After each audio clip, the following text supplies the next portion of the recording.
All right. So I did this in somewhat detail last time. I'm putting Sarah to sleep. Yawning makes me want to go take a nap. No.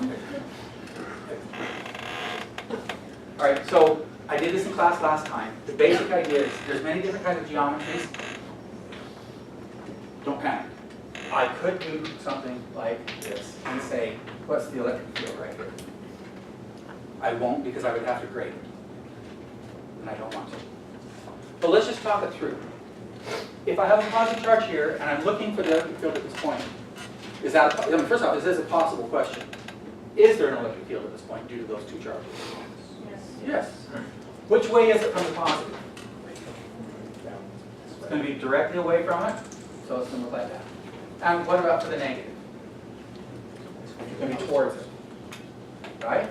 So at this point, what you would have to do is put your coordinate system there, know the angles involved, add the x parts, add the y parts, blah, blah, blah, take it back, give your final answer in polar form. This is totally a fair question, but it would take a lot of time and would take time away from other problems. So I will tend to stick to the kind of question I did last time. So I had a charge here and I had a charge here. I could have, this is what you actually pray for, because I would have a charge here and a charge here, and that's what it is right there. The reason for that is because then it's just, no, there's no angles. That's not like this. This is the one I did last time. Something like this, with slightly different geometry, I would say you can probably pretty much count on. You have an E1 and an E2. Know how to add those together to get a final electric field. And know that I could ask that for any point, anywhere, but as long as I put it on the x-axis, it makes the math a little simpler. And that's what I would tend to do, either on the y-axis or on the x-axis, right? Is that clear with what I'm saying here? Mm-hmm. Right? So I'd say, yes, that's one of the ones you want to be able to do. Shoot, I forgot to bring that paper. Give me a second, there was another one I wanted to.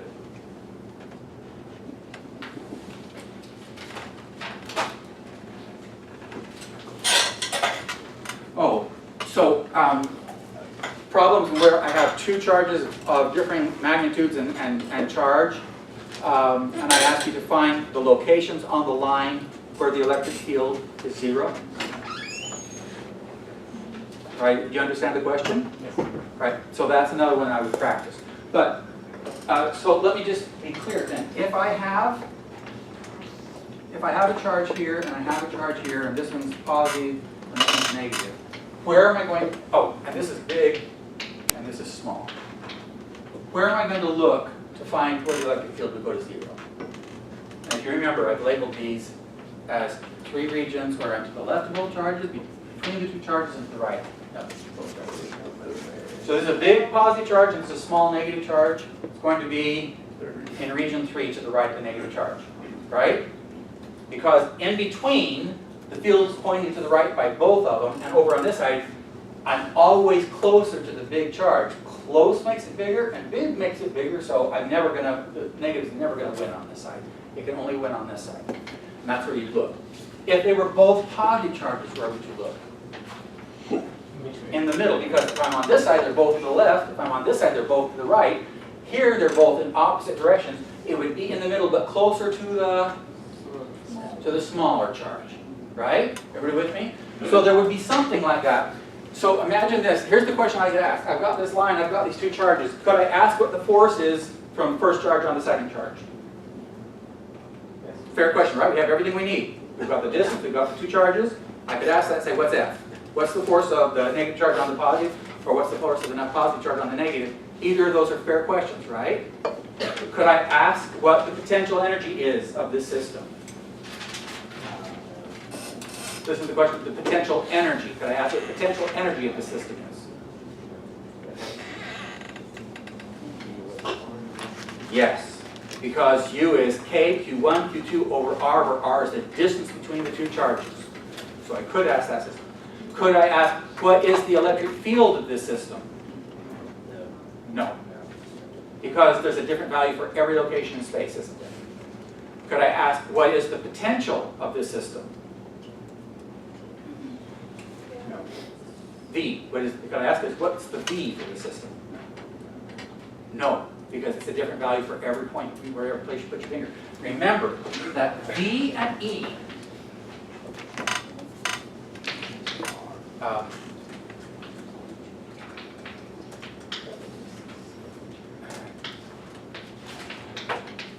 there's only one charge in those expressions, which means that every location you look, you're going to have to add up the contributions from each charge that's in the system.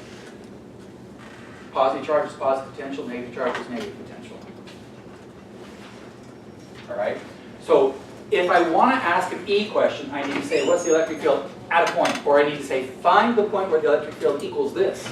If I want to say, find the place where V is 0, could you do that? Is there such a place? Oops. I assume that's negative. Is there a place where V is 0? V is KQ over R. So is there some location where the contribution from the negative charge is the same size as the contribution from the positive charge? Very close. Yes. How many answers are there to that question? The reason is that as I get close to the negative charge, it gets arbitrarily large. So however big this is, I can get close enough to the negative charge on this side and on this side, such that it will add up to 0 with this. I can't do that with field because field has direction, but potential does not. Potential is just a scalar number. That's really critical to understand. All of life is critical, and everything I say is the most important. You said potential is what? Potential is scalar. All right? So we've got those two. I'd say, and I'll give you a better example of this on Monday, but I'd say also that stuff we did with capacitors, I might ask a question which would involve finding the energy stored in a capacitor, finding how the energy changes under different circumstances. So let me just go with this. Given these two pieces of information, let's just start here. If I'm hooked to a battery, what does the battery give me that doesn't change? The voltage, right? So that won't change if I'm hooked to a battery. If I have this capacitor and I cut the distance between the plates in half, what happened to the capacitance? Twice. It doubles. Everybody see that? If I cut D in half, it's in the denominator, that means I've doubled. So I've doubled the capacitance, but I'm still hooked to the battery. What happened to Q? Be specific. It not only increased, it doubled. Right? Because if this didn't change, but C doubled, then Q doubled. Are you with me? Now I go back. Here's my capacitor. I disconnect the battery, and I move the plates. I cut the distance D in half. So I've doubled my capacitance. Now what happened? Your voltage gets cut down. If I've disconnected the battery, what stays the same? Because I have no way off. Q stays the same because there's no way off. I've disconnected, there's no way off. So Q stayed the same, but I've doubled C. What happened to V? I doubled it. Because if you double the denominator, you cut it in half. Right. 1/2, double the 2 is a 4, so 1/4 is half as big as 1/2. Play with this, all right? I shouldn't tell you this because you won't look at it ever again. I probably won't deal with the capacitors, with the kappas.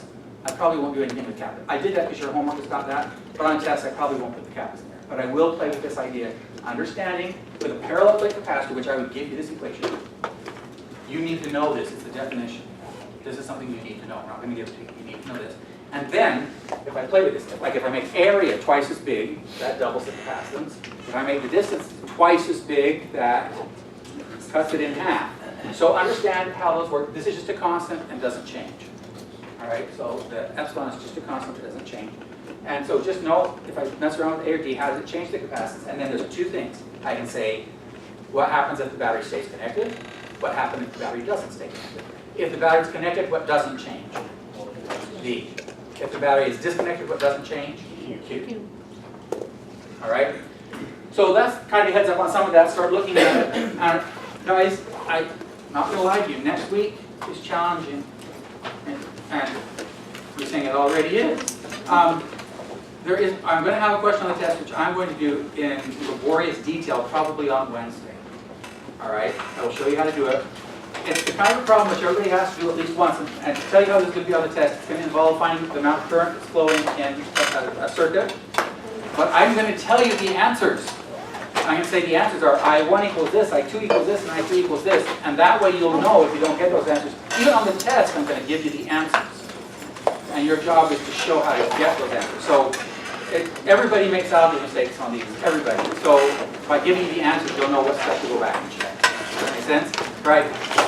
Have a horrible weekend because you'll be studying for physics and other things all weekend long.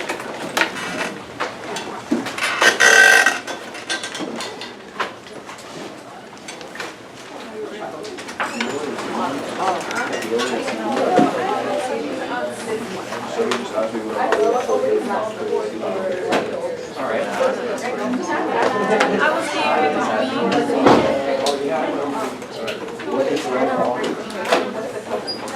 And I was told to try and find this Wednesday equals that match.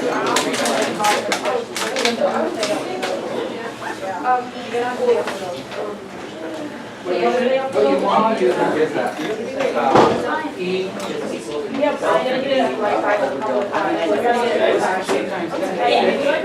tell you this, you just have to solve it. Yeah. That's not one.